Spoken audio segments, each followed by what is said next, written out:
that will not be an enhancement of his subject. Moreover, there was an exhilaration, he had felt it before, in the rapid change of scene, the jump, in the dusk of the afternoon, from foggy London and his familiar studio to a centre of festivity in the middle of Hertfordshire, and a drama half acted, a drama of pretty women and noted men and wonderful orchids in silver jars. He observed, as a not unimportant fact, that one of the pretty women was beside him. A gentleman sat on his other hand. But he went into his neighbours little as yet. He was busy looking out for Sir David, whom he had never seen and about whom he naturally was curious.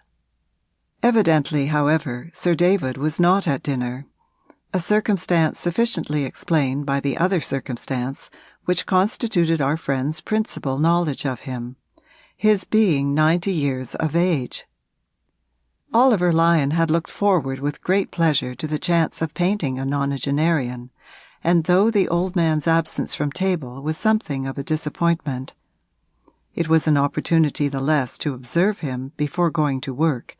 It seemed a sign that he was rather a sacred and perhaps therefore an impressive relic. Lyon looked at his son with the greater interest, wondered whether the glazed bloom of his cheek had been transmitted from Sir David. That would be jolly to paint in the old man, the withered ruddiness of a winter apple, especially if the eye were still alive and the white hair carried out the frosty look. Arthur Ashmore's hair had a midsummer glow, but Lyon was glad his commission had been to delineate the father rather than the son, in spite of his never having seen the one, and of the other being seated there before him, now in the happy expansion of liberal hospitality. Arthur Ashmore was a fresh-coloured, thick-necked English gentleman, but he was just not a subject.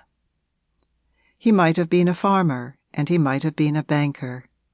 You could scarcely paint him in characters. His wife did not make up the amount. She was a large, bright, negative woman who had the same air as her husband of being somehow tremendously new. A sort of appearance of fresh varnish. Lyon could scarcely tell whether it came from her complexion or from her clothes, so that one felt she ought to sit in a gilt frame, suggesting reference to a catalogue or a price list. It was as if she were already rather a bad though expensive portrait, knocked off by an eminent hand, and Lyon had no wish to copy that work. The pretty woman on his right was engaged with her neighbour, and the gentleman on his other side looked shrinking and scared, so that he had time to lose himself in his favourite diversion of watching face after face. This amusement gave him the greatest pleasure he knew, and he often thought it a mercy that the human mask did interest him, and that it was not less vivid than it was. Sometimes it ran its success in this line very close, since he was to make his living by reproducing it. Even if Arthur Ashmore would not be inspiring to paint, a certain anxiety rose in him lest if he should make a hit with her father-in-law, Mrs. Arthur should take it into her head that he had now proved himself worthy to aborder her husband. Even if he had looked a little less like a page, fine as to print and margin, without punctuation, he would still be a refreshing, iridescent surface. But the gentleman 4 persons off, what was he? Would he be a subject, or was his face only the legible doorplate of his identity, burnished with punctual washing and shaving, the least thing that was decent that you would know him by?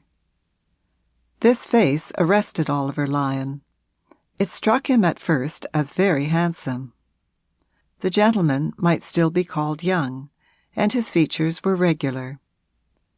He had a plentiful, fair moustache that curled up at the ends, a brilliant, gallant, almost adventurous air, and a big shining breastpin in the middle of his shirt. He appeared a fine, satisfied soul, and Lyon perceived that wherever he rested his friendly eye there fell